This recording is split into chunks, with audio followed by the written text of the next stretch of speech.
सदगुरु कबीर कहते हैं, जब मैं था तब हरि नहीं, अब हरि है मैं नाहीं। प्रेम गली अति सांकरी, जामे दो न समाए।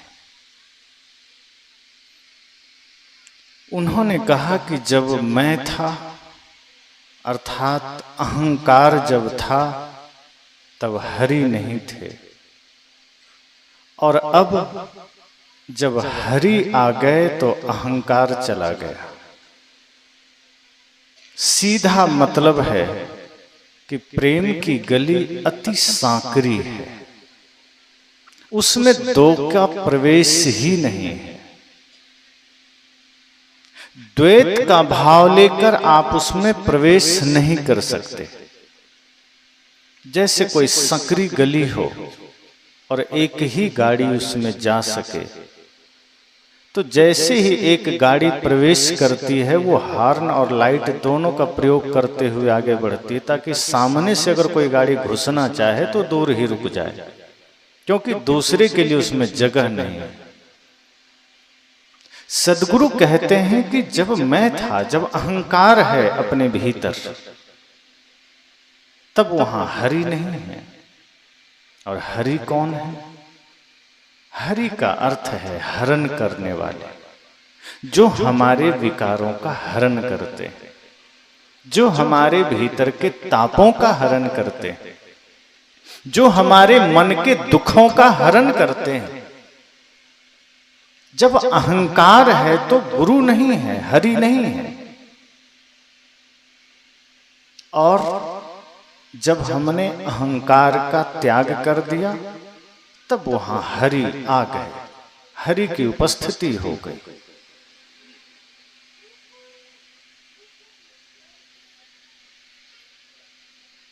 हम सब अपने जीवन में ऐसा बहुत कम ही कर पाते हैं। सत्संग सुनते हैं, कथा श्रवण करते हैं, सद ग्रंथों का पाठ करते हैं, सज्जनों का संग करते हैं, लेकिन उसका असर हमारे व्यक्तिगत जीवन पर नहीं हो पाता। जितने लोग यहां बैठे हैं, किसी न किसी भांति किसी न किसी गुरु से, संत से, शास्त्र से जुड़े होंगे निश्चय ही। और टीवी या मोबाइल के माध्यम से संतों के विचारों को भी सुनते होंगे। लेकिन यदि मैं यहां पूछूं कि आप सबने उन विचारों को कितना जीवन में उतारा है, तो शायद बहुत लोग सोचने लग जाएंगे।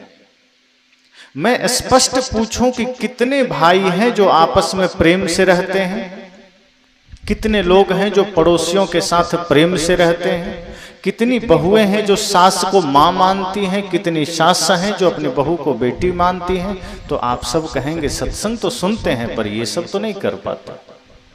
सत्संग सुनते हैं, गुरु से दीक्षा भी ले रखे हैं, शास्त्रों का पठन पाठन भी करते हैं, लेकिन जीवन में उतरा नहीं। सदगुरु कहते हैं कि प्रेम को भी हमने सिर्फ पढ़ा है, प्रेम को हम जीते नहीं हैं, प्रेम को हमने जाना नहीं है, हमने सिर्फ पढ़ा है, शब्दों में पढ़ लिया है।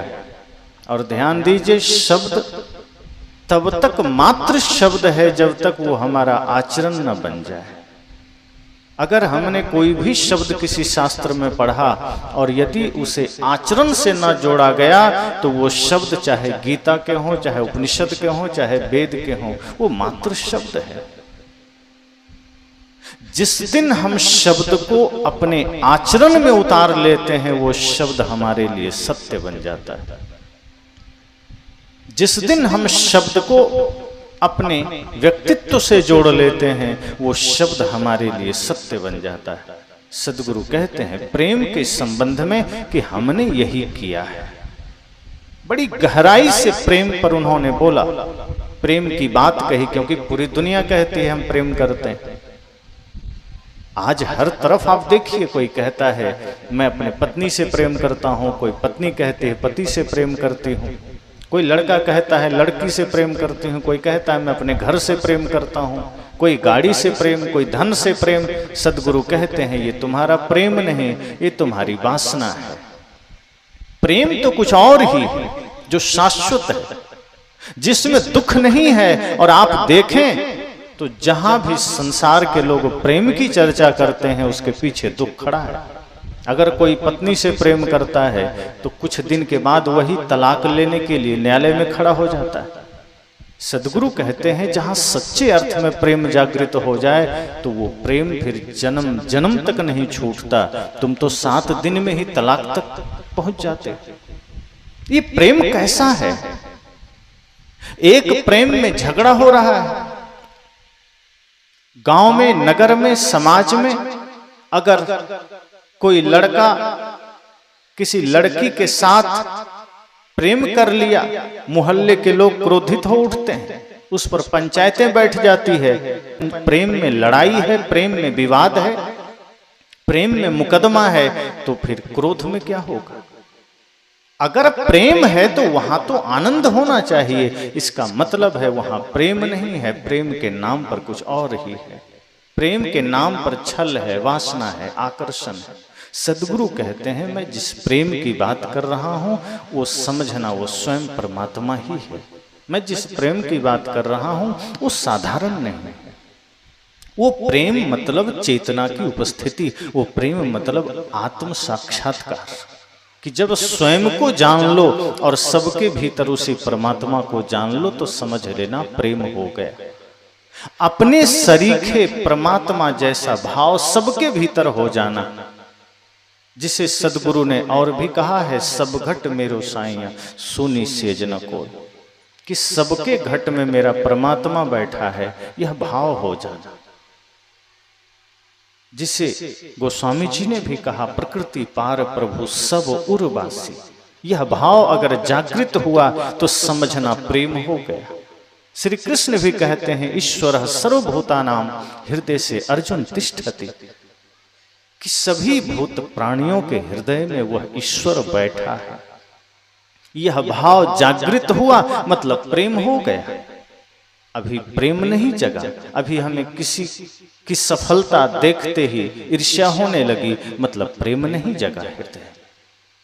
किसी की खुशी देखी कि दुख हुआ, किसी का बढ़िया घर देखा कि पीड़ा हुई, पड़ोसी ने बढ़िया घर बना लिया आपको बुखार आ जाता है कि कैसे बना लिया, बढ़िया घर तो सिर्फ हमारा होना चाहिए। किसी के हाथ में बढ़िया मोबाइल आपने देखा, आपको ईर्ष्या होने लगी कि ऐसा मोबाइल तो सिर्फ और सिर्फ हमारे पास होना चाहिए, ये व्यक्ति कहां से खरीद लिया। किसी ने बढ़िया गाड़ी खरीद ली, आपका तापमान हाई हो जाता है कि ऐसी गाड़ी तो सिर्फ हमारे द्वार पर होनी चाहिए, और आप कहते हैं हम प्रेम में जी रहे हैं।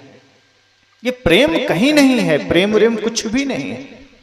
पारिवारिक जीवन में सिर्फ और सिर्फ समझौता पर आपका जीवन चल रहा है। प्रेम के पीछे छिपा हुआ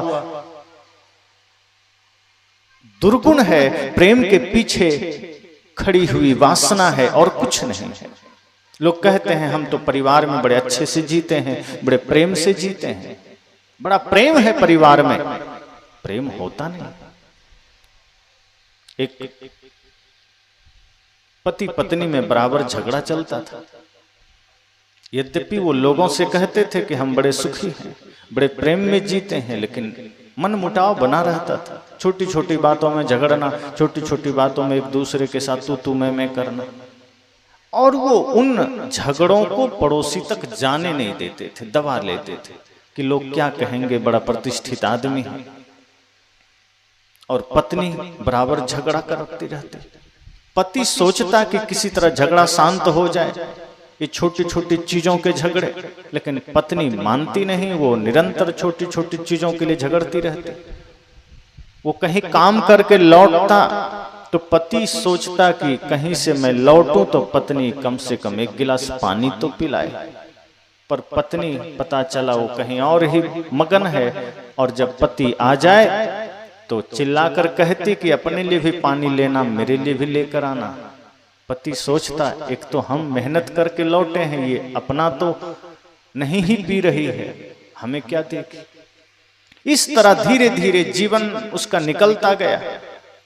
एक दिन अचानक आधी रात में पत्नी गिलास में दूध लेकर पहुंची पति के पास। पति बेचारा सो रहा था। उसका पैर पकड़कर हिलाती है कि उठो, दूध पी लो। कानों में आवाज तो गई कि दूध पी लो, आवाज भी जानी पहचानी लगी, पत्नी की ही आवाज। लेकिन वो सोचता है कि मैं तो सपना देख रहा हूं, क्योंकि जो दिन में कड़े धूप में लौटने के बाद एक गिलास पानी देने को राजी नहीं है, वो आधी रात में दूध लेकर आएगी, इसकी तो कल्पना ही की जा सकती। पत्नी ने फिर आवाज दी, जोर से टांग हिलाया कि उठो जी, दूध लेकर आई। आंख खोलता है, देखता है साक्षात उसकी पत्नी खड़ी है दूध लेकर।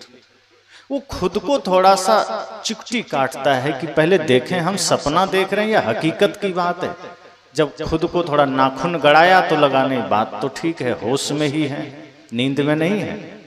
फिर सोचता है आखिर ये रात को सूर्योदय कैसे हो गया, ये असंभव वाली बात संभव कैसे हो गई कि जो पानी देने को राजी नहीं है वो आधी रात में दूध का गिलास लेकर खड़ी। ये प्रेम जागृत कैसे हो गया। पति ने कहा आश्चर्य है, लगता है किसी संत का प्रवचन सुनी हो, तुम्हारे जीवन में बड़ा बदलाव आया है, तुम्हारे जीवन में बड़ा परिवर्तन आया है। आज तुम दूध का गिलास लेकर, वो भी आधी रात में। प्रेम जागृत हुआ लगता है। पत्नी ने कहा प्रेम जागृत नहीं हुआ, ना हमने किसी संत को सुना है, ना कोई प्रेम जगा है। पति ने कहा फिर ये परिवर्तन। कहा देखो बात ऐसी है कि दिन में आज हम नाग देवता को दूध पिलाना भूल गए, नाग पंचमी का त्योहार था। अब हम सोचे नाग खोजने कहां जाएं दूर, अब तुमसे विषधर नाग हमें कोई और दिखा नहीं, तो इसलिए रात को हम ध्यान करके तुम्हें ही दूध पिलाने आ गए। अब पति ही नाग दिखे तो प्रेम कैसा। पति भूल में था कि ये हमें सच्चे मन से सच्चे भाव से दूध पिलाने आई है, शायद कोई प्रेम जगा है। प्रेम नहीं जगा है। और यही हर घर में हो रहा है। हर एक क्रिया के पीछे कामना छिपी है, हर एक क्रिया के पीछे स्वार्थ छिपा है और हम उसे प्रेम का नाम दे देते हैं। हर एक क्रिया के पीछे वासना खड़ी है और उसे हम प्रेम का नाम दे देते हैं। आपका बेटा मेहनत कर रहा है, आप उससे प्रेम करते हैं, जिस दिन वो घर में दिन रात बैठना शुरू कर दे आप गाली देने लग जाते हैं, आपका प्रेम विदा हो जाता है। जिस दिन पति कमा रहा है, पत्नी प्रसन्न है, उसको गहने जेवर साड़ियां मिल रही है, लेकिन जिस दिन वो कमाना छोड़ दे और कुछ देना छोड़ दे, वो गालियां खाने लगेगा। जब तक भाई आपका कमा कर आपको दे रहा है, आपके लिए वो भरत जैसा है या राम जैसा है, वो कमाना छोड़ दे आप उसमें तत्क्षण रावण देखने लग जाते हैं, वो प्रेम विदा हो जाता है। प्रेम का मतलब है बिना कामना के जागृत होना, किसी स्वार्थ के बिना जागृत होना, कि आपका प्रेम सामने वाले के व्यवहार पर डिपेंड न करे। हम प्रेम शर्तों में करते हैं कि सामने वाला अगर हमारी भलाई के लिए सोचे तो मैं प्रेम करूं। सदगुरु कहते हैं आपका प्रेम निष्कपट होना चाहिए, निस्वार्थ होना चाहिए। सामने वाला अगर क्रोध भी दे रहा है, सामने वाला अगर छल भी दे रहा है, आप यह सोचिए कि वो अपना काम कर रहा है, मेरा काम प्रेम देना है, मैं तो देता रहूंगा। ऐसा नहीं कि उसने क्रोध दिया तो हम क्रोध दें, वो प्रेम दिया तो हम प्रेम दें। जब सूर्योदय होता है तो पूरी दुनिया को सूरज सिर्फ अपना ऊर्जा, अपना प्रकाश देता है, वो भेद नहीं करता। हिंदू समाज में सूर्य की उपासना होती, लेकिन सूर्य को इससे फर्क थोड़े पड़ता है कि मुसलमान हमें नहीं पूजते तो हम उसकी बस्ती में उगना छोड़ दें। अगर ऐसा होता तो पाकिस्तान में सूर्योदय ही नहीं होता, वो लोग मर जाते कब का। जितने मुस्लिम देश हैं, ईसाई देश हैं, वहां सूर्योदय नहीं होता, क्योंकि वो लोग कोई सूर्य की पूजा नहीं करता। कारण सिर्फ इतना है कि सूर्य के पास सिवाय प्रकाश के कुछ है ही नहीं जो वो किसी को प्रकाश दे दे और किसी को अंधेरा दे दे, कि नहीं मैं तुम्हें प्रकाश दूंगा, तुम पूजा कर रहे हो। सदगुरु कहते हैं जिसके हृदय में सिवाय प्रेम के कुछ भी ना होगा, वो अपने हो या पराए सबके लिए हो न्याय। देखो कदम तुम्हारे हरगिज ना डगमगाए। रास्ते बड़े कठिन हैं चलना संभल संभल के, इंसाफ की डगर पे बच्चों दिखाओ चल के। कहा अगर आपके हृदय में सिर्फ प्रेम है तो अपने हो या पराए आप सबके लिए प्रेम ही देंगे। फिर आप यह नहीं देखेंगे कि ये मेरा बच्चा है, वो पड़ोसी का बच्चा है। और जहां भेद आया, जहां दीवार खड़ी हुई, प्रेम खंडित हो गया, फिर वो प्रेम प्रेम नहीं रह गया, वो स्वार्थ हो गया।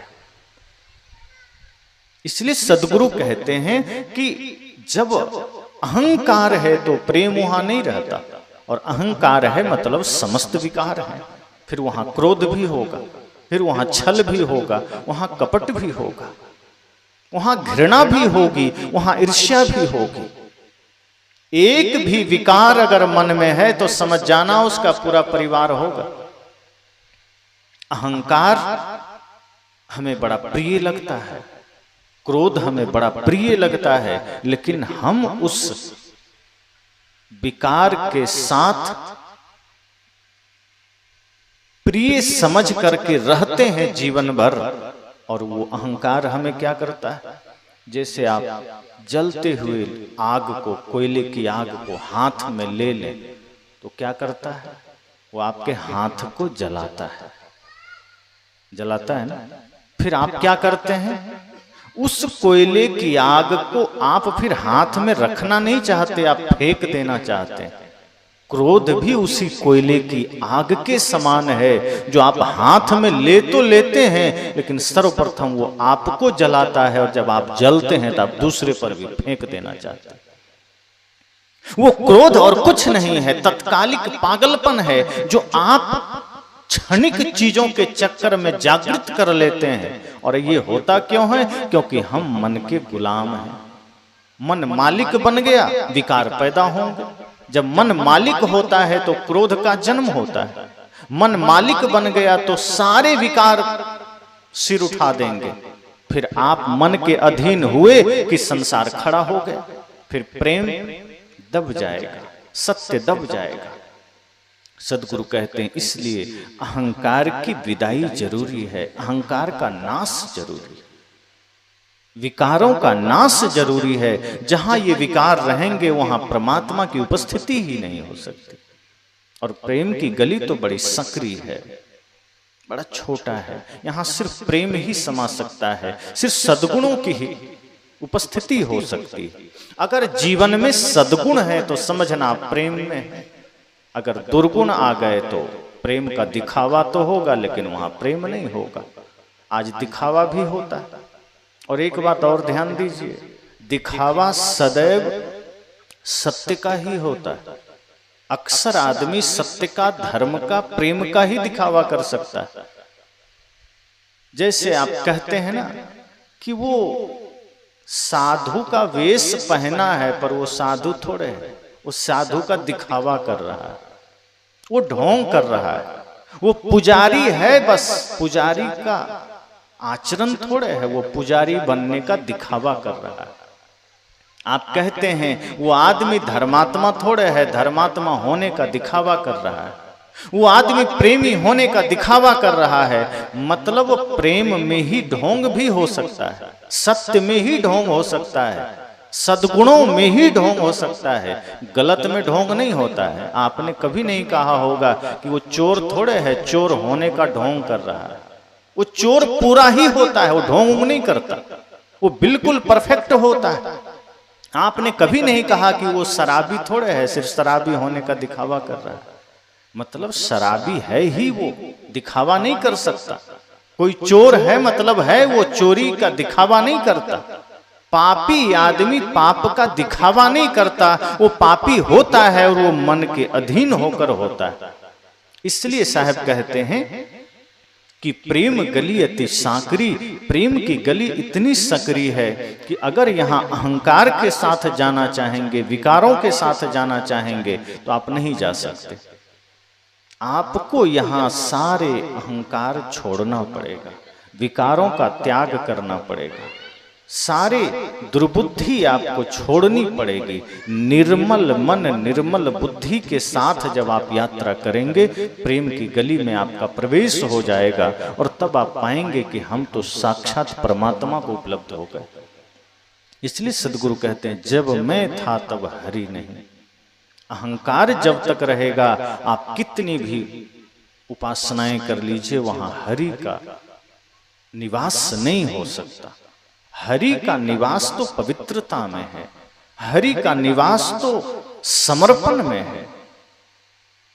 और हम सोचते हैं कि कितना भी कचरा फैला लें, बस पूजा कर लेंगे तो बात बन जाएगी। नहीं होता ऐसा।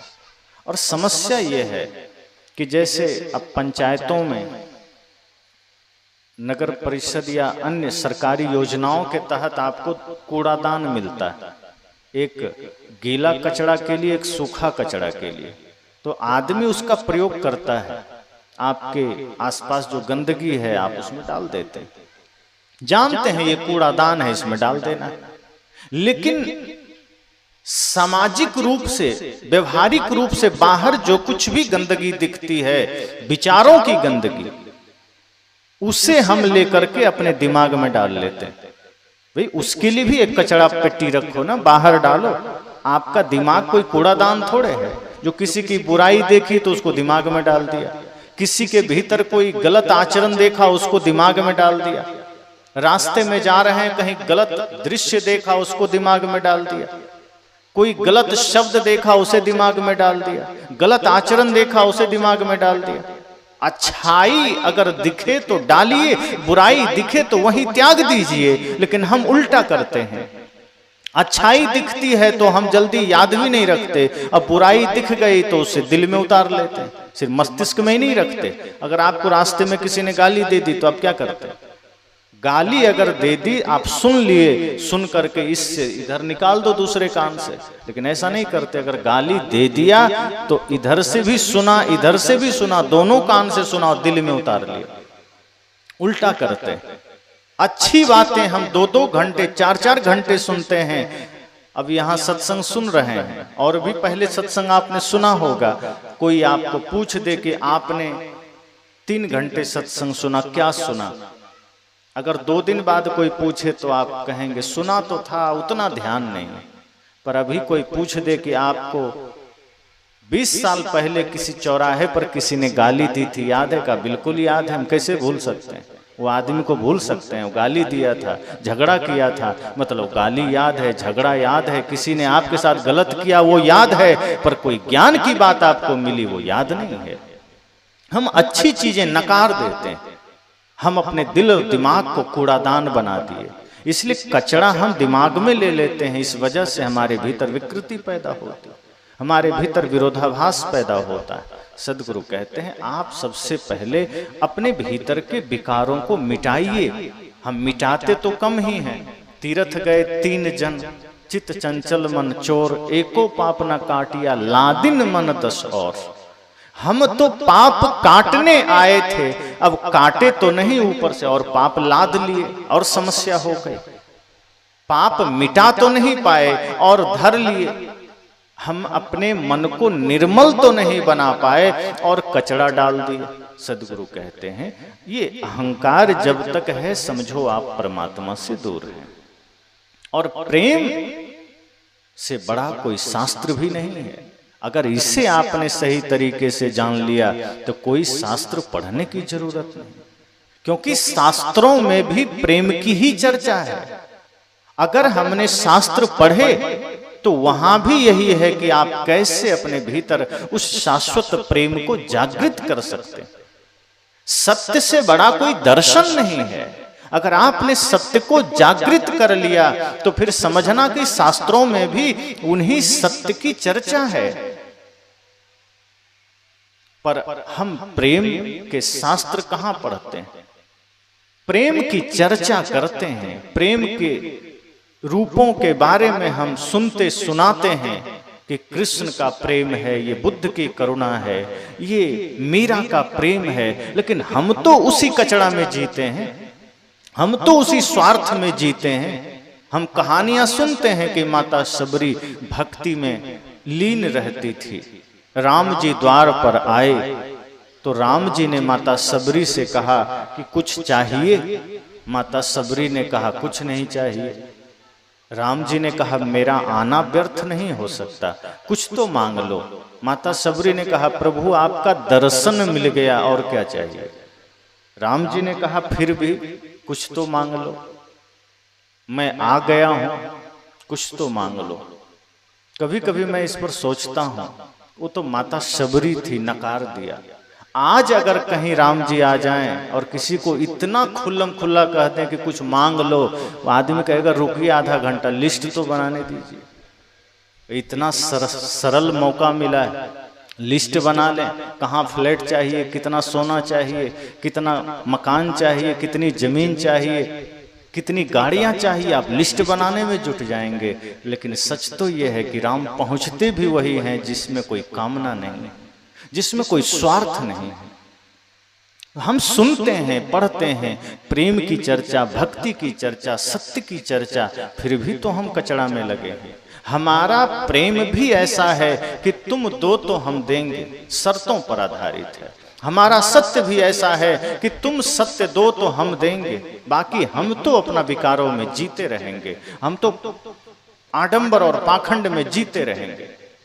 हमने अपने कर्मों को सुधारा नहीं है, हमने बाहर से कुछ कुछ चीजों को लपेट लिया है। जैसे दिया बढ़िया सुंदर है, लेकिन उसकी ज्योति बुझी हुई है, वो दिया किसी काम का नहीं है, चाहे वो सोने का क्यों ना हो। लेकिन मिट्टी का भी दिया है, और अगर उसमें ज्योति जल रही है, वो अंधेरे को दूर कर सकता है।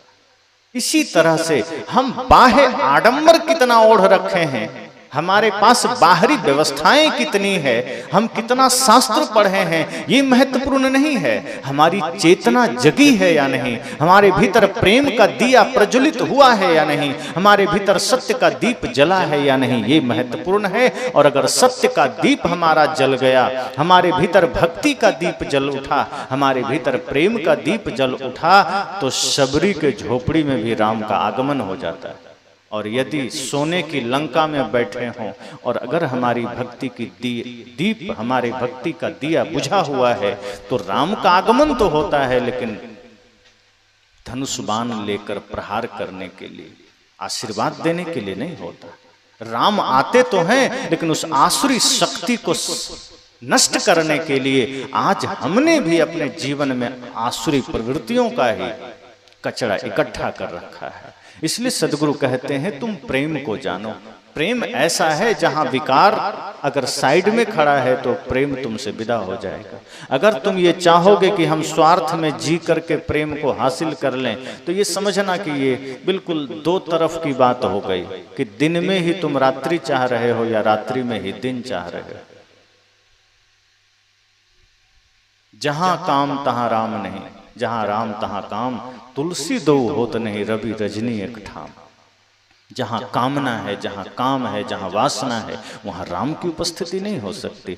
जहां प्रेम है वहां सारे विकार को नष्ट होना पड़ता है। और हम सोचते हैं विकार भी रहे, हम सोचते हैं कचड़ा भी रहे, स्वार्थ भी रहे, वासना भी रहे और हम प्रेमी भी बन जाएं। साहब कहते हैं ये संभव नहीं है, ये मुश्किल है। इसलिए तो सदगुरु ने अपने दोहों में कहा है कि पोथी पढ़े पढ़े जगमुआ पंडित भया न कोई, ढाई आखर प्रेम का पढ़े सो पंडित हो। उस ढाई अक्षर के प्रेम को मीरा ने पढ़ा, वो पंडित हो गई। सबरी ने पढ़ा, वो पंडित हो गई। सदगुरु कहते हैं जिसने प्रेम को जाना वो पंडित हो गया। और अगर तुमने सिर्फ शास्त्रों को पढ़ा है तो तुम पंडित नहीं हो। शास्त्र पढ़ने मात्र से पंडित नहीं हो सकते। अगर तुमने सत्य को पढ़ा, तुमने प्रेम को पढ़ा, तुमने भक्ति को पढ़ा, तो फिर तुम कहीं भी जन्म लोगे, तुम पंडित हो जाओगे। प्रहलाद राक्षस कुल में जन्म लिए, उसने सत्य को पढ़ा, भक्ति को पढ़ा, उपासना को पढ़ा, प्रेम को पढ़ा, वो पंडित हो गए। सद्गुरु कहते हैं इसलिए ये जीवन आपको मिला है, समझना ये मिला ही प्रेम के लिए है, ये मिला ही सत्य के लिए है, ये मिला ही भक्ति के लिए है। लेकिन आप गंवा कहां रहे? जिस हेतु के लिए मिला है उसे छोड़कर बाकी सब कर रहे हैं, संसार का सारा काम कर रहे हैं, संसार की सारी प्रवृत्तियों को आप मन में इकट्ठा कर रहे हैं। लेकिन जिस हेतु से मानव शरीर मिला सिर्फ वही काम नहीं कर रहे हैं, वो भक्ति का मार्ग, वो प्रेम का मार्ग, वो सत्य का मार्ग। और इसका परिणाम क्या होता है? साहब ने कहा है कि भजन बिना नर बावरे तूने हीरा जन्म गंवाया, कि तुमने जन्म को गंवा दिया। कल भी मैंने इस विषय पर बोला था कि जब हम अपने जीवन में जीवन को ही नहीं समझ पाते, जब हम अपने जीवन में अपने जीवन के उद्देश्यों को ही नहीं समझ पाते, तो समस्या क्या होती है? हम अपने जीवन को गंवा देते हैं। एक संत ने कहा है,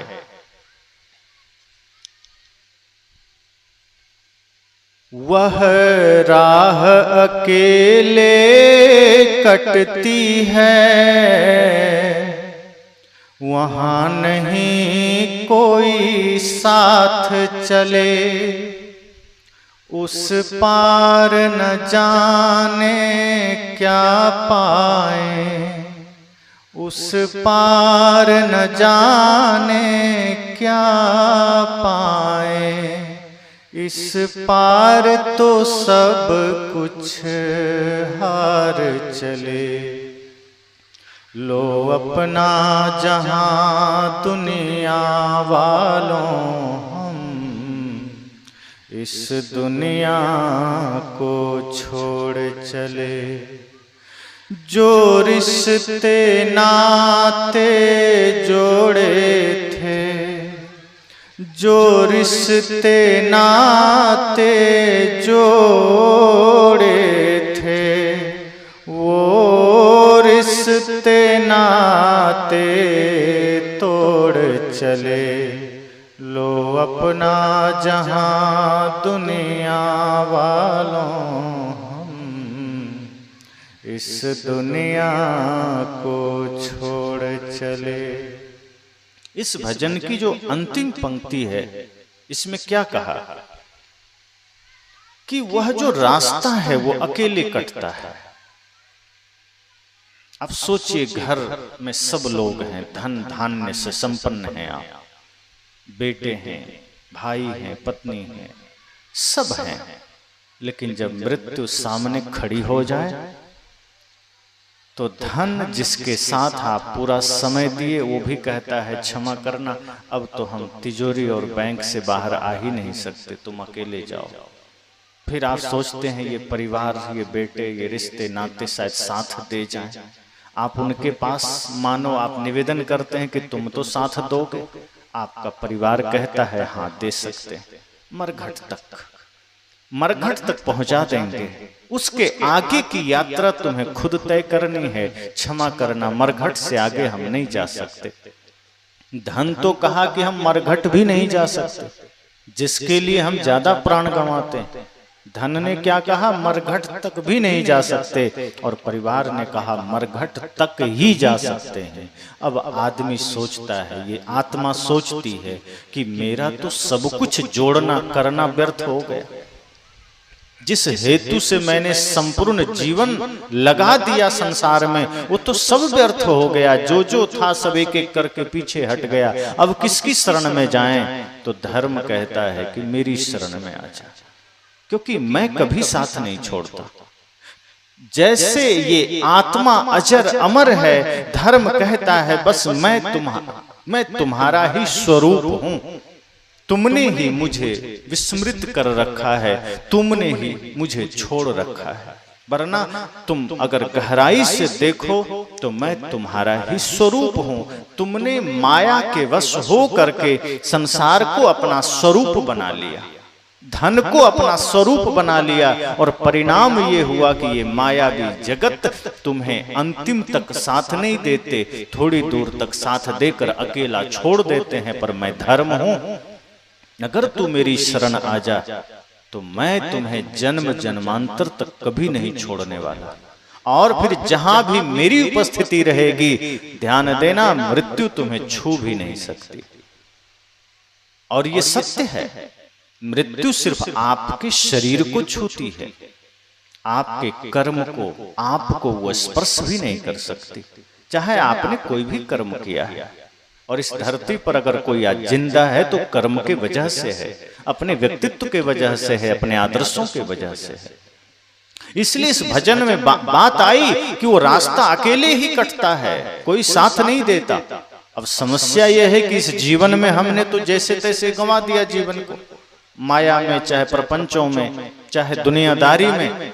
अब जाना है तो उस पार न जाने क्या पाएं। अब पता तो नहीं है कि मरने के बाद हम कहां जाएंगे, क्या पाएंगे, क्या बनेंगे, पता नहीं है। तो उसकी क्या चिंता करना जब इस पार ही सब कुछ हार चले। अब उसका तो पता नहीं कि आगे क्या पाएंगे। सच्चाई तो यह है कि इस जीवन में जब हम जाग सकते थे, इस जीवन में जब हम प्रेम के मार्ग पर चल सकते थे, इस जीवन में जब हम भक्ति के मार्ग पर चल सकते थे, तो हमने सब कुछ गंवा दिया, हार कर जा रहे हैं। भक्ति का धन नहीं कमाया, प्रेम का धन नहीं कमाया, सत्य का धन नहीं कमाया। कमाया तो सिर्फ कचरा, कमाया तो सिर्फ प्रपंच, कमाया तो सिर्फ छूटने वाली चीजें जो छूट ही जाएगी, और उसे ही बटोर कर हम सोचे हम सफल हो गए। भौतिक चीजों को इकट्ठा कर लेने से कोई सफल नहीं होता। समझना वो धरती पर सबसे ज्यादा असफल आदमी, संतों की दृष्टि में सफल वो है, दौलतमंद वो है जिसने प्रेम का धन कमाया। एक व्यक्ति एक रुपए का बंडल लेकर एक गुरु के पास गया, बड़ा सा झोला था और उसमें रुपए का बंडल भर रखा था। वो गुरु जी के पास गया, चरणों में रख दिया, गुरु जी से कहा, गुरु जी मैं बड़ा गरीब आदमी, ये थोड़ा भेंट स्वीकार कर लीजिए। बगल में शिष्य खड़ा था, वो सोचता है कि गरीब आदमी तो 5-10 रुपए चढ़ाएगा, ये तो लगता है करोड़ों लेकर आया है। कहता है मैं गरीब आदमी। वो बार बार कह रहा है गुरु जी कृपा करना, मैं बड़ा गरीब आदमी हूँ, ये थोड़े से मैंने कुछ अर्जन किए हुए पैसे लेकर आए हैं। शिष्य समझ रहा है कि बड़ा सा थैला है, नोटों की गड्डियां हैं, करोड़ों अरबों रुपए होंगे, ये आदमी बार बार गरीब क्यों कह रहा है। अब वो रख के निकल गया। गुरुजी से कहा, गुरुजी ये आदमी कुछ समझ में नहीं आया, ये बार बार गरीबी गरीबी की बात कर रहा है, ये तो बड़ा अमीर मालूम पड़ता है। गुरुजी ने कहा कि तुम मेरे शिष्य होकर भी उसके भाव को नहीं समझ सके और गरीबी अमीरी के भाव को नहीं समझ सके। उसने दौलत की अमीरी को, रुपए की अमीरी को देखा है और उस अमीरी ने इसे सिर्फ पीड़ा दी है, दुख दिया है। इसलिए इसने इतना जान लिया है कि बाहर का धन, बाहर का सोना चांदी मेरे पास था, लेकिन मैं सुकून में नहीं था, मैं शांति में नहीं था, इसलिए मैं गरीब ही रह गया। हे प्रभु कृपा करना कि अब मुझ में अमीरी आ जाए, और वो अमीरी गुरु की कृपा से भक्ति के द्वारा आ सकती है, ध्यान के द्वारा आ सकती है, प्रेम के द्वारा आ सकती है। इसलिए इस आदमी के पास दौलत तो है, लेकिन ये गरीब है, क्योंकि इस दौलत का इसने कभी धर्म के लिए उपयोग नहीं किया। दौलत हो, आप उस दौलत को अगर अपने लिए और समाज सेवा के लिए, गुरु संत की सेवा के लिए, राष्ट्र की सेवा के लिए समर्पित कर रहे हैं, तो समझना आपने भौतिक का भी सदुपयोग धर्म के लिए किया, फिर धन भी आपके धर्म का कारण बन जाएगा। गुरु ने कहा, और इसके जीवन में तो न भौतिक सेवा रही और न आध्यात्मिक कोई पूंजी है, ये बिल्कुल गरीब है। और जिसके हृदय में प्रेम नहीं वो गरीब ही तो है, जिसके भीतर करुणा नहीं वो गरीब ही तो है। संत ने कहा, जिसके हृदय में भक्ति नहीं वो गरीब ही तो है।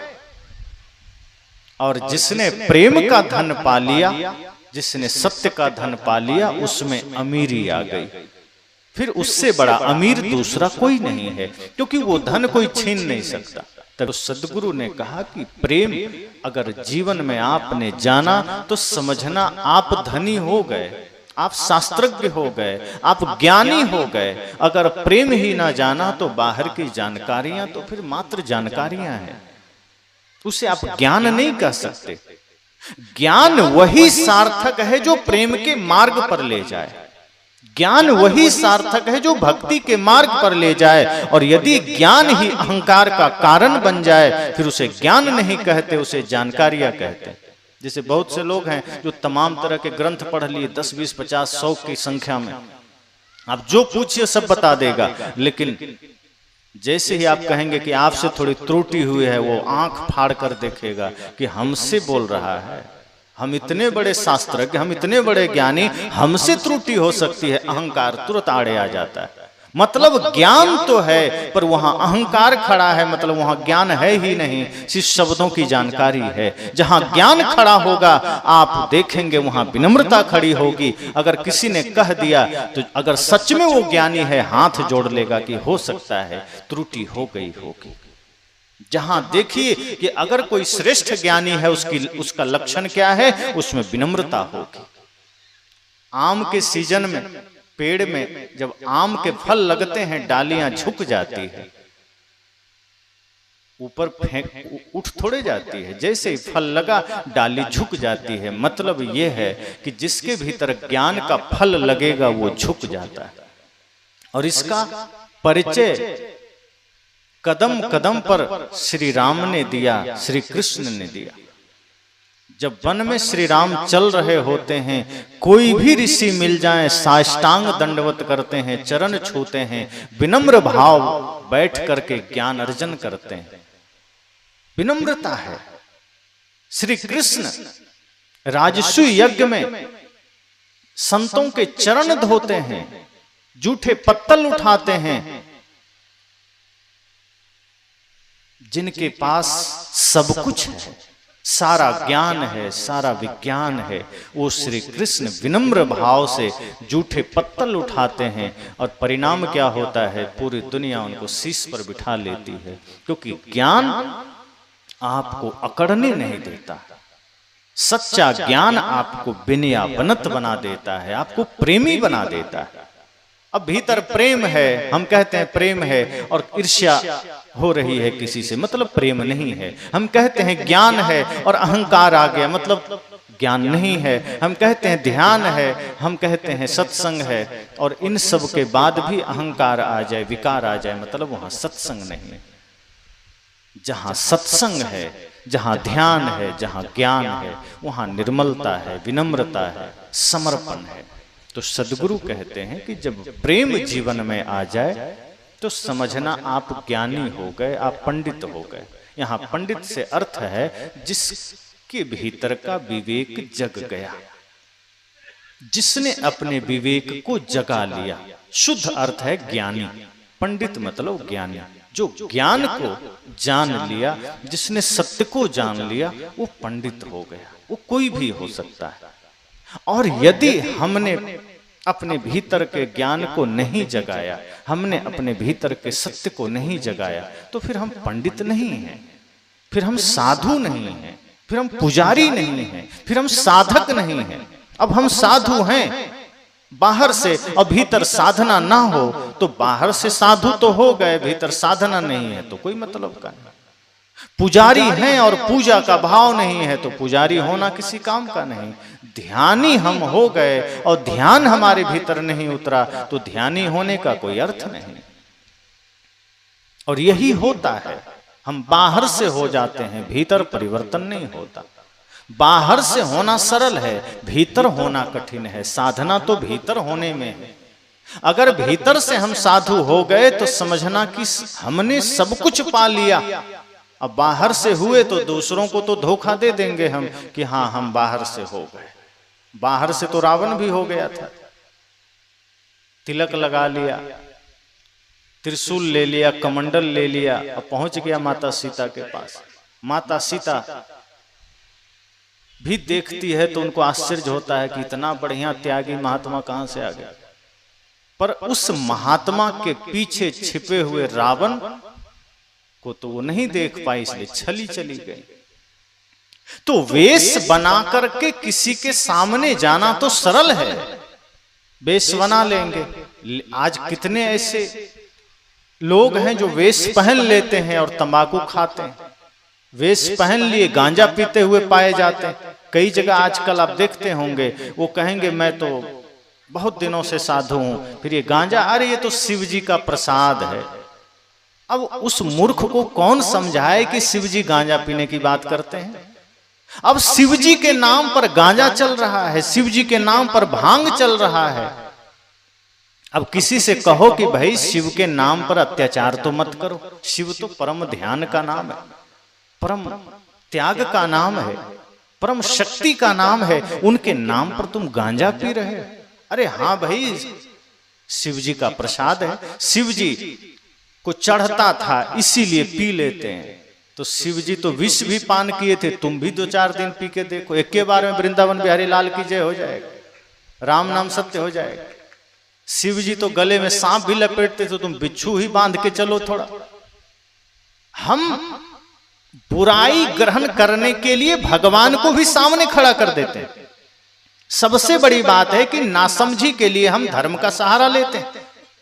अपने मन की भड़ास को निकालने के लिए हम भगवान को आगे खड़ा करते हैं। यही हमने कृष्ण के साथ किया, यही हमने ब्रह्मा के साथ किया, यही हमने शिव के साथ किया। अब शिव जी को गांजा चढ़े ना चढ़े, लेकिन हम चढ़ा रहे हैं और पिए चले जा रहे हैं। भगवान शिव की उपासना करना है और गांजा पीना है, ये शिव जी को बदनाम ही तो करना है। कृष्ण की चर्चा करते हैं कि कृष्ण जी भी स्त्रियों के साथ नाचते थे, हम थोड़ा नाच लिए तो क्या दिक्कत। अब कृष्ण अपनी वासना के आड़ में तुम कृष्ण को खड़ा कर रहे हो।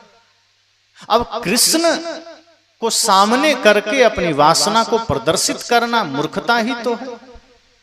कृष्ण कि कुछ घटनाओं को हम उद्धरण कर देते हैं, उद्धृत कर देते हैं कि कृष्ण ने किया, कि स्त्रियों के कपड़े चुराए, कुछ लोग उदाहरण दे देते हैं।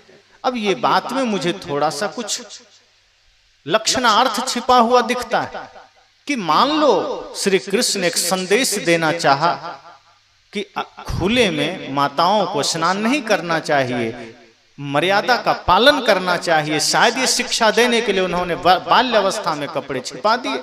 अब बाल्यावस्था है, पुत्रवत है, पुत्र रूप में उन्होंने माताओं को शिक्षा दे दिया। अब इसे भी जो वासना के वशीभूत लोग हैं वो भी इसमें गंदगी देख लेते हैं। अब स्त्रियों के साथ रास करते हैं। जो परम योगेश्वर है, परम योग को उपलब्ध है श्री कृष्ण, वो रास करेंगे लड़कियों के साथ। अगर आप महाभारत में भगवान श्री कृष्ण को देखेंगे तो बड़ा ही निर्मल छवि है उनकी। बाद में कुछ ग्रंथों में उनके साथ रास जोड़ा गया है, वो सत्य नहीं है, कृष्ण की छवि को बदनाम किया गया। जब गीता को आप पढ़ते हैं, उस गीता में इस तरह के अद्भुत ज्ञान देने वाले कृष्ण महिलाओं के साथ नाचेंगे, ये उनको बदनाम करने की साजिश है। और हम उनके आड़ में हम तमाम तरह के कचड़े पाले चले जाते हैं, शिव के आड़ में नशा किए चले जा रहे हैं, शिव के आड़ में मांसाहार किए चले जा रहे हैं, शिव के आड़ में तमाम तरह के पाप किए चले जा रहे हैं। लेकिन हम शिव जी के परम ध्यान को नहीं समझते। कहा है ना, मूड मुड़ाना बहुत सरल है, मन मूड़न आसान नहीं, व्यर्थ भभूत रमाना तन पर यदि भीतर का ज्ञान नहीं। पर की पीड़ा में मोम सा पिघलना है साधना, पाना नहीं जीवन को बदलना है साधना। आगे क्या कहा, मंदिर में हम बहुत गए पर तन यह मंदिर नहीं बना, व्यर्थ शिवालय में जाना यदि मन शिव सुंदर नहीं बना। पल पल समता में इस मन का ढलना है साधना, पाना नहीं जीवन को बदलना है साधना। अब हमने देखा कि मूड मुड़ाने से कुछ बात बन जाए कि मूड हमने मुड़ा लिया, सिर का बाल कटा दिया, लेकिन मन को नहीं मुड़ाया, मन के विकार को नहीं हटाया। तो मन में कचड़ा है, मन में गंदगी है और सिर के बाल कटवा दिए, तो क्या मोक्ष मिल जाएगा? नहीं मिलेगा। शरीर पर तो भभूत लगा दिया और भीतर का ज्ञान हुआ नहीं, भीतर तो वही आडंबर है, तो क्या मिलेगा? सच तो यह है कि दूसरों की पीड़ा में अगर आपको अपनी पीड़ा नजर आ जाए, दूसरे की पीड़ा में आपके भीतर भी संवेदना जागृत हो जाए, आपके भीतर भी थोड़ी सी हलचल पैदा हो जाए, तो समझना आप भी शिव भक्त हो गए। अगर दूसरे की समस्या को देखकर आपका मन द्रवित हुआ, तो समझना आपके भीतर भी भगवान की भक्ति जग गई। पर हम तो सोचते हैं दूसरे की समस्या बनी रहे। एक आदमी शिव जी की भक्ति करता था, अब वो इतनी कठोर भक्ति करता था कि शिव जी को प्रसन्न कर लिया, लेकिन उस आदमी को देखा देखी बगल में एक आदमी और तपस्या कर रहा था, उसे लगा हम भी प्रसन्न कर लेंगे, पर दोनों में ईर्ष्या हो गई। दोनों में ईर्ष्या ये हुई कि हम कर रहे हैं, देखा देखी ये भी कर लिया, अब हमको वरदान देंगे शिव जी, इसको भी देंगे, तो थोड़ी सी ईर्ष्या तो हो ही जाती। और शिव जी भी ऐसे कि प्रकट हुए। उन्होंने जो पहला आदमी था उससे पूछा कि बताओ तुम्हें क्या वरदान चाहिए। उसने कहा प्रभु वरदान तो हमें चाहिए। कहा ठीक है बोलो क्या चाहिए। कहा 3 वरदान चाहिए। कहा मिल जाएगा। अभी सोच रखा था कुछ मांग लेंगे, लेकिन तभी शिव जी ने कहा समय कम है, जल्दी जाना है, तुम्हारे बगल एक आदमी और बैठा तपस्या कर रहा है, ऐसा करता हूं तुम्हारे ही वरदान में उसको भी दे देता हूं। कहा नहीं नहीं मैंने किया है, मुझे दीजिए, उससे बाद में निपटिएगा। शिव जी ने कहा नहीं नहीं ऐसा नहीं, समय कम है, तुमको देंगे उसे भी मिल जाएगा। कहा ठीक है बताइए। कहा जितना तुम मांगोगे उसका डबल उसको मिल जाएगा। अब ये आदमी को ईर्ष्या हो गई। कहा ये तो बहुत बुरी बात, अब तो ये दिक्कत हो गई। अब तक तो मैंने सोच रखा था घर धन मकान जमीन मांग लेंगे, अब हम मांगेंगे 1 मकान उसे मिल जाएगा, 2 मकान, बड़ी समस्या हो जाएगी, बिना मेहनत के 2। उस आदमी ने सोचा अब क्या करें। शिव जी ने तो सोचा कि इसको हम ऐसा फंसा दिए कि थोड़ा मोड़ा कुछ मांगेगा हम भी निपट लेंगे, चल देंगे। शिव जी ने सोचा ही नहीं था कि धरती का आदमी है, खुराफात में बहुत आगे तक जा सकता है, उनको पता ही नहीं था। कहा ठीक है मांगो। उसने कहा प्रभु मेरी एक आंख फोड़ दीजिए। अब उसकी दोनों फूट गई क्योंकि डबल वरदान मिलना था। शिव जी घबरा गए, कई आदमी तो बहुत आगे का निकला, मैं तो सोचा था थोड़ा मोड़ा धन मांगेगा उसको डबल मिल जाएगा, वो ज्यादा गरीब है, ये तो बड़ा ही टेढ़ा आदमी निकला, तपस्या करके भी मन का विकार ना मिटा, तपस्या करके भी मन का छल ना मिटा, मन की ईर्ष्या ना मिटी। अब शिवजी चक्कर में पड़ गए, कहे वचन भी दे दिया हूं, बिना 3 वरदान दिए मैं खिसक भी नहीं सकता। कहा अच्छा दूसरा क्या है। कहा एक टांग तोड़ दो, हम तो एक टांग पर चल लेंगे, एक आंख से देख लेंगे, उसके तो दोनों टांग गए, अंधा तो पहले ही हो चला। शिव जी घबराने लगे कि अब तो वो आदमी गया काम से, वो तो तपस्या किया था मेरे से वरदान पाने में, इसके चक्कर में मैं उसको मार दिया। शिव जी ने कहा चलो अब वचनबद्ध हूं, देता हूं। अब शिव जी घबरा रहे हैं, तीसरा पता नहीं क्या मांग दे। उसने कहा तीसरा एक किडनी फेल ही कर दो। अब उसकी दोनों फेल, बेचारा वहीं खत्म हो गया। शिव जी एक कथा है, वास्तव में ऐसा हुआ नहीं होगा। वास्तव में कथाओं की रचना होती है हमारी चेतना को जगाने के लिए, कि हम ईर्ष्या में तपस्या भी करने लग जाते हैं, हम भगवान का प्रयोग भी अपने स्वार्थ के लिए करने लग जाते हैं। तो कथाएं बिल्कुल झूठी होती है, लेकिन उसका संबंध हमारी चित्त से होता है, उसका संबंध हमारे जीवन दर्शन से होता है। इसलिए कहानियों की रचना होती है जिससे हम जग सकें। कहानी का मतलब ही है जो झूठ पर आधारित हो, जो कल्पनाओं पर आधारित हो, जिसका सत्य घटना से कोई वास्ता ना हो, लेकिन उसका हमारे जीवन से संबंध होता है, क्योंकि कहानियों से हमें एक प्रेरणा मिलती है कि इसका मतलब है ईर्ष्या कहीं भी नहीं करनी, भगवान की पूजा में भी नहीं। तो हमने भगवान का उपयोग भी नहीं किया बल्कि दुरुपयोग किया है। धर्म का, मंदिर का, भगवान का, शास्त्र का हमने सिर्फ दुरुपयोग किया है, हमने सदुपयोग नहीं किया है। कृष्ण के नाम पर हम प्रेम की चर्चा करते हैं, प्रेम का नाम लेते हैं और उसके आड़ में अपनी वासना का खेल खेलते हैं। और कोई कहता है तो हम कहते हैं तो कृष्ण भी करते थे। अब जो कृष्ण गीता में जन्म मृत्यु के रहस्य की बात करते हैं, मुक्ति की बात करते हैं, तमाम वासनाओं से मुक्ति का सूत्र बताते हैं, वो कृष्ण आपको वासना में दिख रहे हैं, इसका मतलब हमारी ही कुत्सित विचारधाराएं हैं जिसके चश्मे लगाकर हम कृष्ण को देख रहे हैं। वो हमारी ही भीतर की वासना है और उसका परिणाम आज त्योहारों में दिखने को मिलता है। आप देख लीजिए, अभी गणेश चतुर्थी का त्योहार बीता, आगे दुर्गा पूजा का त्योहार आने वाला है, सरस्वती पूजा का त्योहार आएगा। लोग वही तो करते हैं, त्योहारों के नाम पर, माताओं के नाम पर अपनी वासना का खेल ही तो खेलते हैं। अब एक बार की बात है, सरस्वती पूजा का त्योहार था। मुझे बड़ा आनंद हुआ कि चलो, जिन्हें हम विद्या की देवी मानते हैं, ऐसे माँ सरस्वती का त्योहार है तो विसर्जन भी उतना ही बढ़िया होगा। लेकिन विसर्जन पर वो नंगा नाच लोगों ने किया कि हम देख करके हैरान हो गए कि जिन्हें हम विद्या की देवी मान रहे हैं, इतने पवित्र भाव से उन्हें मां समझकर उनकी पूजा कर रहे हैं, भले ही प्रतीक बनाकर, मूर्ति बनाकर हम उनके सामने खड़े हैं, मातृत्व भाव ही तो करके खड़े हैं।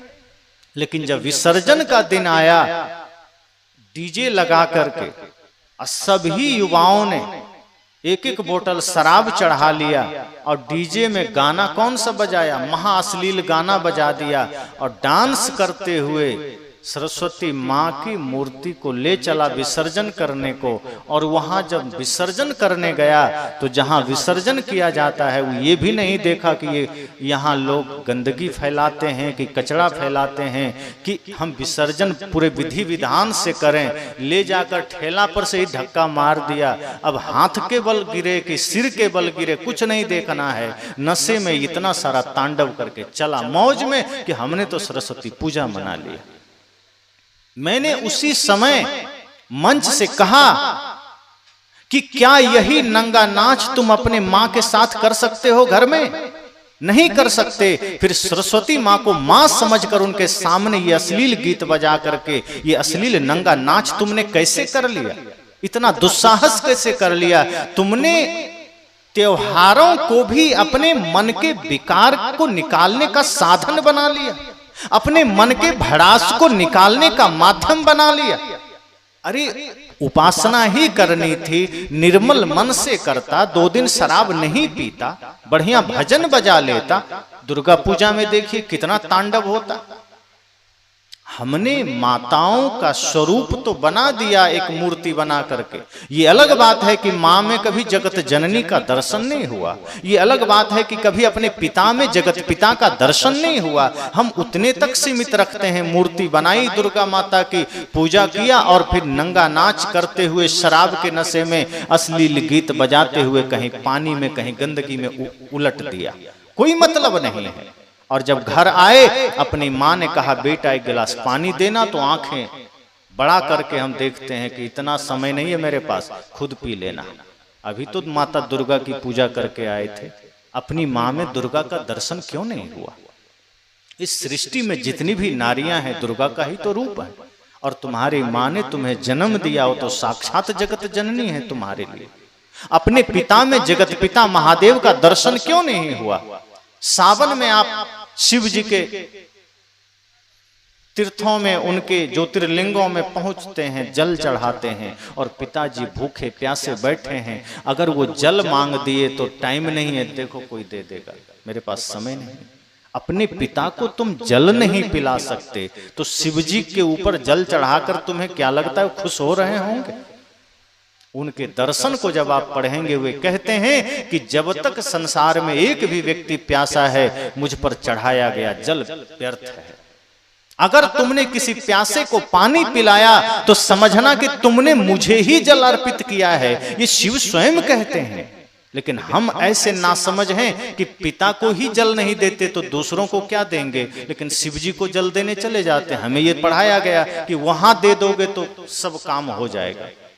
शिव जी कहते हैं मुझे भी श्रद्धा है मेरे प्रति तो कोई बात नहीं, लेकिन अगर तुमने मेरे ही बनाई सृष्टि में, अर्थात जहां मैं स्वयं निवास करता हूं, वहां तुमने उसका तिरस्कार किया है, अपने माता पिता का तिरस्कार किया है, तो तुम्हारा मेरे पास आना दुर्भाग्य ही है, वो सौभाग्य नहीं बन सकता।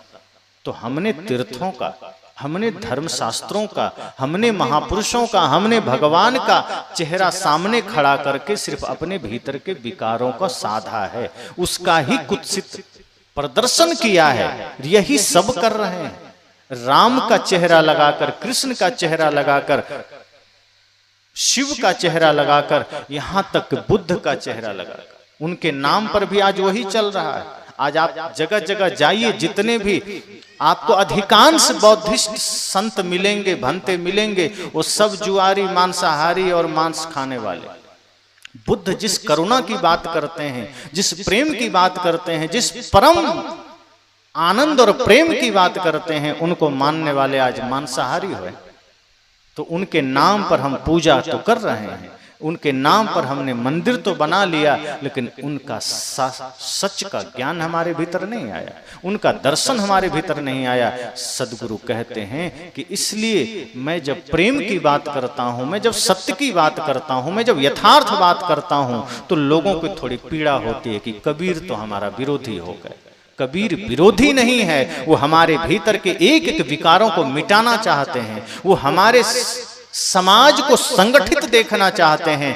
आज जो हमारा भारतवर्ष जातियों में बटा है, संप्रदायों में बटा है, मत पंथ में बटा है, सदगुरु कहते थे मैं इसका विरोध करता हूं कि मानव मानव एक है, फिर तुम इसमें भेद क्यों कर रहे हो कि तुम नीच हो, तुम ऊंच हो। इंसान तो सब एक जगह से पैदा हुआ, फिर ऊंच नीच का भेदभाव जन्म से नहीं होना चाहिए, कर्म से होना चाहिए। अगर कर्म से कोई पापी है तो आप भेद मान सकते हैं, कोई बात नहीं। अगर कोई कर्म से मांसाहारी हो गया, कर्म से जुआरी हो गया, कर्म से व्यभिचारी हो गया, आप उसके हाथ का पानी मत पीजिए। लेकिन अगर कर्म से वो वैष्णव है तो फिर वो शुद्ध है, पवित्र है। लेकिन ऐसा नहीं होता। सदगुरु कहते हैं हमारे जीवन में जो विकार है मैं उसे मिटाना चाहता हूं। इस समाज में, राष्ट्र में, पूरी मानवता में जो खंड खंड में बंटने की प्रवृत्ति है मैं उसे मिटाना चाहता हूं। मैं चाहता हूं पूरा भारत बल्कि पूरा विश्व एक संगठित हो जाए, एक हो जाए। जो हमारे ऋषियों ने कहा था वसुधैव कुटुंबकम, ये हमारे ऋषि मुनियों का वाक्य है। किसी देश का इतना उदार चिंतन नहीं है जहां दूसरे देश अपनी सीमाओं का विस्तार करना चाहता है, दूसरे का हरण करना चाहता है, दूसरे को हड़पना चाहता है, नष्ट करना चाहता है। वहां पूरा काल से हमारे ऋषियों ने वसुधैव कुटुंबकम कहा कि पूरी पृथ्वी हमारा परिवार है। वहां हमारे ऋषियों ने सर्वे भवन्तु सुखिनः कहा कि सभी सुखी रहें, सभी निरोग रहें। दूसरे देश के लोग क्या कहते हैं, हम ही सुखी रहें, हम निरोग रहें।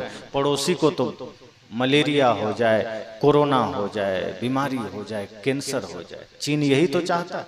चीन चाहता है भारत बीमार होकर के सड़े गले, पाकिस्तान भी यही चाहता है। जितने भी देश हैं सब चाहता है दूसरे को नाश करना। भारत एक अकेला देश है जो सदा कहा है सर्वे भवन्तु सुखिनः सर्वे सन्तु निरामया। सदगुरु कहते हैं मैं यही पुनः जागृत देखना चाहता हूं, यही भाव मैं पुनः सबके भीतर देखना चाहता हूं। ये देश खंड खंड में ना बटे, संप्रदायों में ना बटे। प्रेम जागृत हो तो सबके प्रति प्रेम हो, सत्य जागृत हो तो वो सत्य सबके साथ हो, सब जगह हो।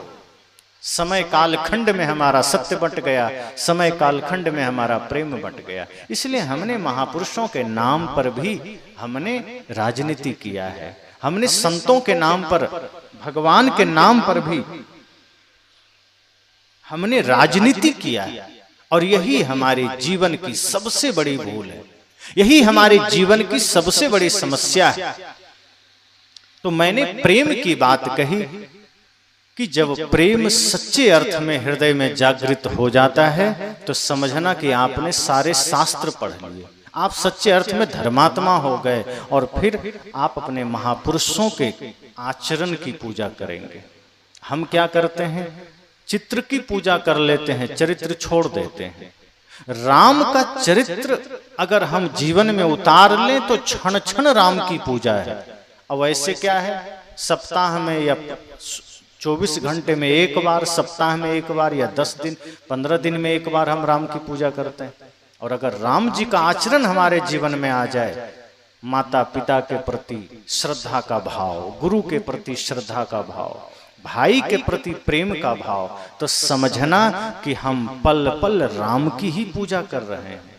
और राम जी ने भाई से भाई के प्रेम की ऐसी मिसाल पेश की है, अगर हमारे जीवन में आ जाए तो हम सच्चे राम भक्त हो सकते हैं। कल मैंने कहा था और यही बात आज भी पुनः मैं दोहरा रहा हूं कि राम जी की अगर सच्चे अर्थ में आप पूजा करते हैं तो अपने जीवन में संकल्प ले लीजिए कि किसी भी परिस्थिति में धन कारण नहीं बनेगा भाई से दूर होने का, किसी भी परिस्थिति में भौतिक उपलब्धियां कारण नहीं बनेगी बंटवारा करने का। राम जी से किसी ने पूछा कि प्रभु आपको दुनिया भजती है, नाम लेती है, आपका जाप करती है, कोई ऐसा है जिसको आप भजते हैं? तो जानते हैं राम जी ने क्या कहा था? भरत सरिस को राम सनही, जग जप राम राम जप जेही। उन्होंने कहा भरत से प्रिय मुझे कौन हो सकता है? दुनिया मुझे भजती है, मैं अपने प्रिय भाई भरत को भजता हूं। सोचिए, इतना अटूट अखंड निर्मल प्रेम है राम जी का, और यही प्रेम भरत जी का है, लक्ष्मण जी का है, शत्रुघ्न जी का है।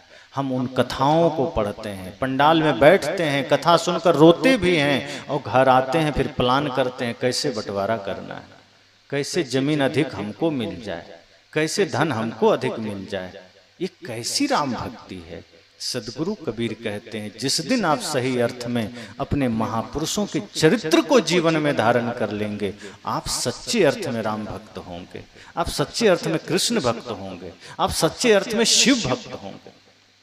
तो सदगुरु कबीर हमें प्रेम के रूप में देखना चाहते हैं, वो प्रेमी बनना देखना चाहते हैं। वो आपको आतंकी, क्रोधी, छली देखना नहीं चाहते, वो आपको परिपूर्ण देखना चाहते हैं, प्रेम से, सत्य से, अहिंसा से, करुणा से। इसलिए सदगुरु ने कहा जब मैं था तब हरि नहीं, अब हरि है मैं ना। कहा जब हरि आ गया, हरि की उपस्थिति हो गई, तो समझना फिर आपको सोचने की जरूरत नहीं है, फिर समझ लो आप प्रेम के लोक में चले आए, अब सत्य के लोक में चले आए। आप मन को निर्मल करके तो देखिए, मन गंदा है और हम मंदिर मंदिर जा रहे हैं, कुछ फल नहीं मिलता। जिस दिन मन निर्मल हुआ कि आपका घर मंदिर हो गया, फिर वहीं राम का निवास हो गया, फिर आपका गांव ही अयोध्या धाम हो गया। और कबीर कहते हैं यह मन तो शीतल भया, जैसे गंगा नीर, पीछे पीछे हरि फिरे कहत कबीर कबीर। कहा तुम मन को निर्मल करके तो देखो, शीतल करके तो देखो, फिर हरि के पीछे आपको नहीं जाना है, हरि खुद आपके पीछे आएंगे, क्योंकि हरि कभी भी अपने भक्तों को छोड़ते नहीं हैं। एक छोटी सी घटना सुनाकर वाणी को विराम दूं। एक बार राम जी के दरबार में नारद जी आ गए, नारायण नारायण करते हुए। द्वार पर हनुमान जी खड़े थे, तो नारद जी ने कहा प्रभु श्री राम से मिलना है। हनुमान जी ने कहा प्रभु अभी कुछ बही खाता लिख रहे हैं। नारद जी ने कहा राम जी कौन सा बही खाता लिख रहे हैं, कोनो बिजनेस थोड़े करते। कहा अरे उनका अपना बिजनेस है, अपना व्यापार है। कहा क्या? कहा वो एक रजिस्टर है, एक बही है, खाता है, जिसमें वो अपने भक्तों का नाम लिख रहे हैं। कहा किस भक्त का नाम लिख रहे हैं? कहा वो उन भक्तों का नाम लिख रहे हैं जो श्री राम को सबसे ज्यादा याद करता है, जो भगवान को सबसे ज्यादा भजता है। तो नारद जी ने झट से कहा तब तो मेरा नाम एक नंबर में होगा। कहा कैसे? कहा हम हमेशा नारायण नारायण करते रहते हैं, हमसे ज्यादा राम का नाम कौन लेता होगा? हम तो सदैव राम का नाम लेते हैं, इसलिए मेरा नाम एक नंबर में होगा। भक्ति तो कर रहे थे, अहंकार पहले आ गया। कहा मेरा नाम एक नंबर में होगा। हनुमान जी ने कहा हो सकता है, आपसे बड़ा भक्त दूसरा कौन हो सकता है, हमें नहीं पता। अब नारद जी के मन में उत्सुकता हो गई कि रजिस्टर तो देखना है, राम जी अगर लिस्ट बना रहे हैं तो मेरा नाम एक नंबर में है कि नहीं, होना तो चाहिए मेरा ही नाम, कहीं दूसरे का तो नहीं दे दिए। अब मेरा ही नाम, मैं ही सबसे बड़ा भक्त हूं। अब नारद जी छटपटाने लगे, फिर कहते हैं मेरा ही नाम एक नंबर में होगा। हनुमान जी लगता है आपका दूसरा में होगा। हनुमान जी ने कहा पता नहीं मेरा होगा भी कि नहीं होगा, क्या पता, मैं तो साधारण सा भक्त हूं। हनुमान जी के पास शक्ति है, भक्ति है, लेकिन घमंड नहीं।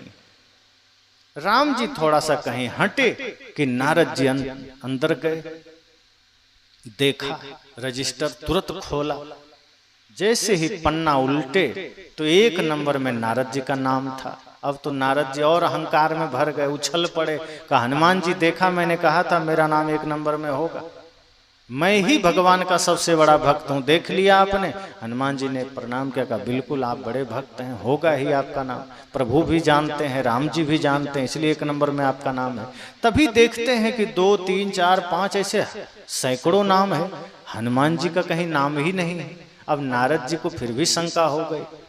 अब जब कोई आदमी 1 नंबर रोल नंबर से पास कर जाए फर्स्ट डिवीजन से और बहुत तेज विद्यार्थी का नाम उसमें ना आए तो उसको शंका हो जाती है कि कहीं लिस्ट गलत तो नहीं है, क्योंकि भाई वो भी तो तेज विद्यार्थी है, उसका भी तो नाम आना चाहिए, उसका 2 में नहीं तो 3 में 4 में कम से कम 100, 1000 में तो आना चाहिए, कहीं नाम ही नहीं है। अब अपनी सफलता पर उनको विश्वास नहीं रहा, अब वो धीरे धीरे अहंकार से नीचे उतर रहे हैं। अब घबरा गए, कहा हनुमान जी जरा बताइए आपका नाम नहीं। हनुमान जी ने कहा पता नहीं, हो सकता है प्रिंटिंग मिस्टेक हो गया हो। कहे तो अपने हाथों से राम जी ने लिखा है, प्रिंटिंग मिस्टेक कैसे हो जाएगा। कहा अरे भाई अब नहीं है तो हमें क्या पता, हम उस योग्य नहीं है, हम तो बस प्रभु की भक्ति कर रहे हैं। नारद जी ने कहा ऐसा नहीं हो सकता, आपका नाम नहीं है मतलब जरूर कोई बात है। तो हनुमान जी ने कहा 1 रजिस्टर और है। कहा अब वो कौन सा रजिस्टर है। कहा दूसरा रजिस्टर है, उसमें क्या है।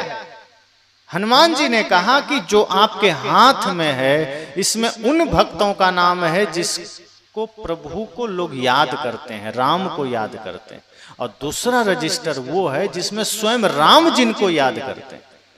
अब नारद जी की सारी अकड़ ढीली पड़ गई।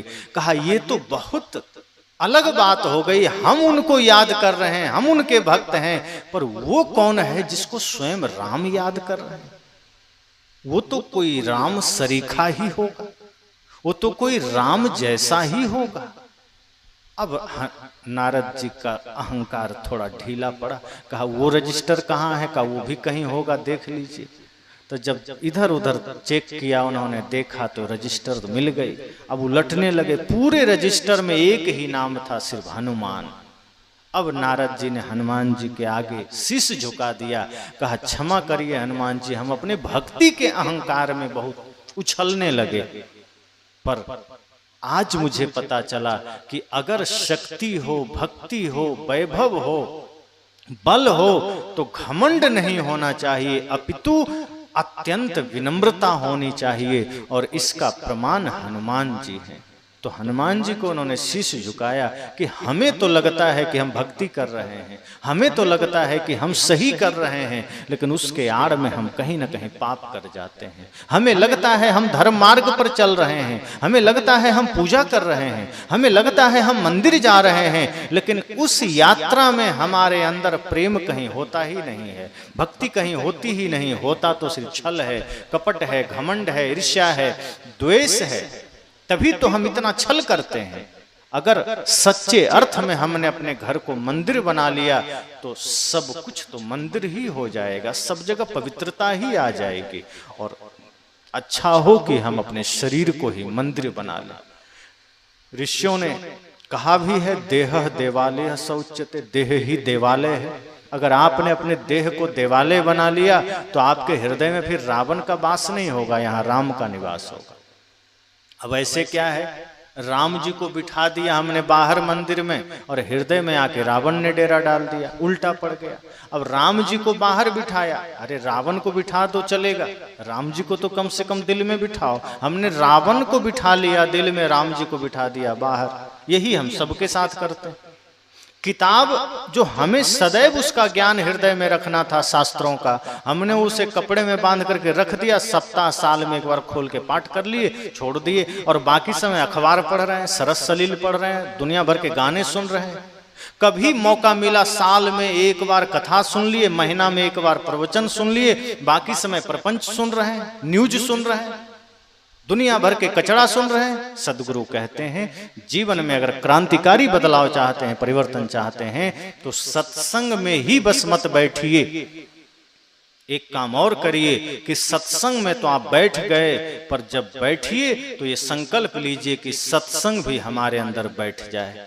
अभी आप तो सत्संग में बैठ गए, सत्संग आपके भीतर नहीं बैठा, आपका शरीर यहाँ उपस्थित हो गया, सत्संग आपके भीतर उपस्थित नहीं हुआ। और इसका परिणाम ये होता है कि जिन प्रवृत्तियों के साथ हम आते हैं वो प्रवृत्तियां हमारे साथ चलती है, और वो आसुरी प्रवृत्ति है, वो कोई दैवी संपदा, दैवी प्रवृत्ति नहीं है, वो पवित्र प्रवृत्ति नहीं है।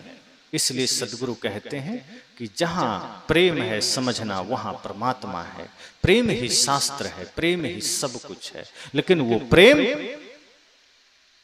निस्वार्थ हो, निष्कपट हो, निश्चल हो, और वो प्रेम का भाव, उस प्रेम का अर्थ हमें गुरु संतों से पता चलता है, विचारकों से पता चलता है, तपस्वियों से पता चलता है। इसलिए गुरु संतों का संग जरूरी है। तभी तो राम जी ने माता शबरी को जब नवधा भक्ति का ज्ञान दिया तो उन्होंने कहा स्पष्ट रूप से कि माता अगर तुम कुछ नहीं लेना चाहती हो तो कुछ तो बताओ। तो माता शबरी ने कहा अगर आप देना चाहते हैं तो मुझे भक्ति का ज्ञान दे दीजिए। और तब राम जी ने पहली भक्ति ही बताई कि प्रथम भक्ति संतन कर संगा। उन्होंने कहा कि पहली भक्ति ही है संतों का संग करना, क्योंकि वही तुम्हें मुझ तक लेकर आएंगे, वही तुम्हें परिचय कराएंगे, डायरेक्ट तुम नहीं जान पाओगे।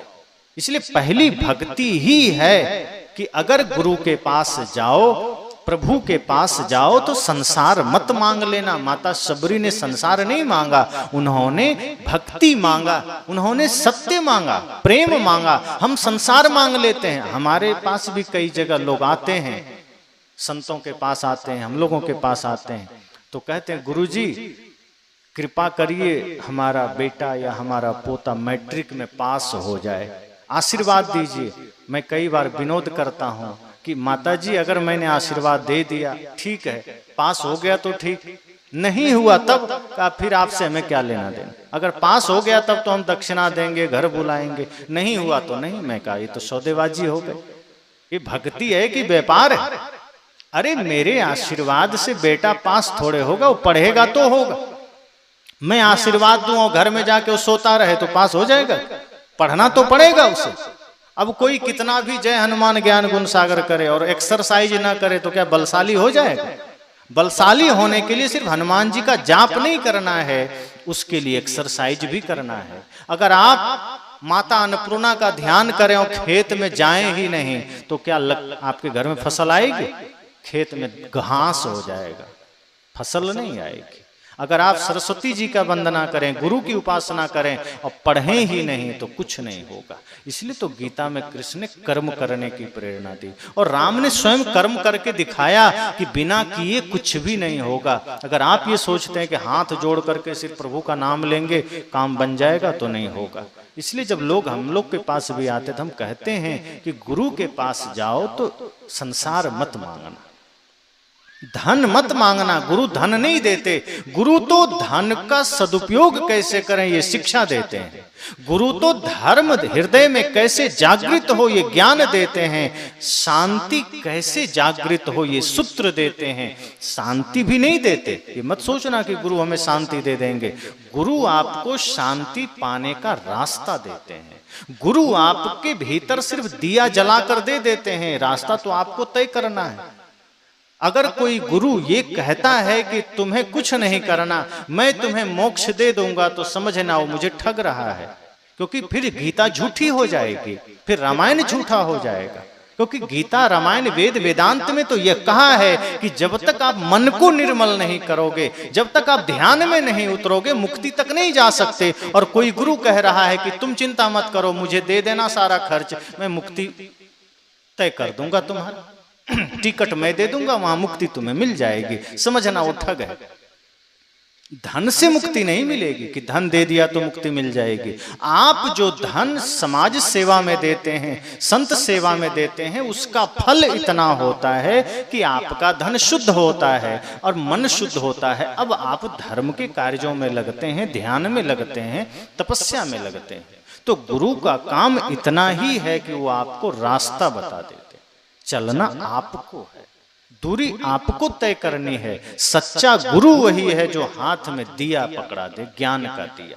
सत्य का दिया। और आप जब उस दिए के सहारे चलते हैं तो भवसागर पार कर जाते हैं। इसलिए गुरु से संसार मत मांगना कि गुरुजी हमें धन दे दो। गुरुजी धन नहीं देंगे, गुरुजी धर्म की शिक्षा देंगे, गुरुजी जीवन जीने की कला देंगे, उसका रास्ता देंगे, उसका सूत्र देंगे। इसलिए जब गुरु के पास जाइए, भगवान के मंदिर में जाइए, तो आंख बंद करके हाथ जोड़ करके एक ही निवेदन करिए, भगवान के पास जाइए, इतनी ही प्रार्थना करिए, प्रभु हे गुरुदेव ऐसी शक्ति देना कि हम धर्म के मार्ग पर चल सके, हम सत्य के मार्ग पर चल सके, कभी भी हम अपने पथ से न डिगें। वहां जाकर ये मत मांगने लग जाना कि थोड़ा सोना दे दो, चांदी दे दो, पुत्र दे दो, धन दे दो। ये फिर आपने संसार मांगा और वो छूटने वाला है। ये अवसर मत खो देना कि गुरु के पास जाने का अवसर मिला और संसार मांग लिया, संसार तो छूटेगा। गुरु से वो धन मांगना जो छूटे नहीं, गुरु से वो सामर्थ्य मांगना जो आपसे कभी अलग ना हो सके। भगवान से मांगने का अवसर मिले तो कुछ ऐसा मांगना जो शाश्वत है, जो चिन्मय है, अमृत है। हम विष मांग लेते हैं, संसार मांग लेते हैं। इसलिए मैंने कहा जब मैं था तब हरि नहीं, अब हरि है मैं नाय। प्रेम गली अति सांकरी, जामे दो न समाए। तो यही भाव हम सबके भीतर हो कि हम अपने महापुरुषों को, अपने भगवान को, अपने गुरु संतों को सुने और उनके बताए रास्ते पर चलें। हम अपने निजी स्वार्थ में उनका प्रयोग न कर लें कि हम अपने जीवन की बुराइयों को खत्म तो नहीं करते हैं, हम गुरु को ही बुराइयां समर्पित कर देते हैं। इसका अर्थ ये हुआ कि जैसे हम किसी गुरु ने कहा कि तुम नशा छोड़ दो, तो हम कहते हैं कि हम नशा तो नहीं छोड़ेंगे, हम आपको ही छोड़ देंगे। हम ऐसे गुरु के पास जाएंगे जो नशा करता भी हो और हमें कराता भी हो। फिर समझना कि आप अंधेरे में चले गए। आपको भगवान का आदेश मिला कि आप बुराई का मार्ग छोड़ दीजिए, आपने कहा हम आपको ही छोड़ देंगे। भगवान ने कहा तुम्हें मैं अपना जैसा बनाना चाहता हूं, आप कहते हैं मुझे आपके जैसा नहीं बनना, आपको हम अपने जैसा बना लेंगे। और यही होता है। बंगाल चले जाइए, बंगाल का भगवान मांसाहारी है क्योंकि वहां के लोग मांसाहारी हैं, वो मांस खाते हैं, भगवान को ही मांस चढ़ाते हैं। राजस्थान और आपके एमपी का भी क्षेत्र है, अधिकांश लोग शाकाहारी माने जाते हैं। जैसे जैसे आप आगे बढ़ेंगे पश्चिम की ओर, राजस्थान, गुजरात, एमपी का कुछ क्षेत्र थोड़ा थोड़ा शाकाहारी ज्यादा लोग होते हैं। लेकिन जैसे जैसे आप उड़ीसा की ओर बढ़ेंगे, बंगाल की ओर बढ़ेंगे, बिहार के क्षेत्रों में जाएंगे, मांसाहारी आपको हर वर्ग के लोग ज्यादा मिलेंगे। अब उनके भगवान भी मांसाहारी हैं। इसका मतलब है कि उन्होंने भगवान के अनुसार खुद को नहीं बदला, खुद के अनुसार भगवान को बदल लिया। और ये सबसे बड़े ना समझिए। इसलिए गंजेड़ी लोग शिव जी को गांजा का भगवान मानते हैं, वो तो गांजा के भगवान हैं। और यही विकृति हमारे समाज में आई। इसलिए जो वासना के रोगी लोग हैं वो कृष्ण को अपने जैसा बना लिए और वो उनको उस तरह से मानने लगे। यही हमारे जीवन की समस्या हो गई। इसलिए हमें अपने शास्त्रों को अगर पढ़ना है तो उसमें स्पष्ट दिया हुआ है कि जब तक आप मन की साधना नहीं करते हैं, मन को पवित्र नहीं करते हैं, विकारों का नाश नहीं करते हैं, विकारों का खात्मा नहीं करते हैं, आप एक कदम भी भक्ति मार्ग पर नहीं जा सकते। आप मुक्ति तो छोड़ दीजिए, साधारण मनुष्य भी नहीं बन सकते। इसलिए हमारे शास्त्रों में साफ है कि विकारों का त्याग करिए। मांस, मछली, अंडा, दुर्व्यसन, तंबाकू, खैनी, बीड़ी, इसका त्याग करिए। इसके त्याग के बिना आप मनुष्य नहीं हो सकते। भक्त और भगवान तो बाद की बात है, सज्जन तो बाद की बात है। एक मनुष्य होने के लिए भी नशा का त्याग जरूरी है। और मैं तो यही कहूंगा, अभी कल का भी दिन है, पर अगर आपको लगता है कि ये सत्संग हमारे जीवन के लिए उपयोगी है और हम सच्चे अर्थ में मनुष्य बनकर जीना चाहते हैं, तो मन ही मन संकल्प लीजिएगा और यहाँ से यह सोच कर जाइएगा कि अगर हमारे जीवन में किसी प्रकार का नशा है, दुर्व्यसन है, अभक्ष्य भोजन है, इस सत्संग रूपी यज्ञ के हवन कुंड में डालकर जाना है और अपने जीवन को निर्मल बनाना है।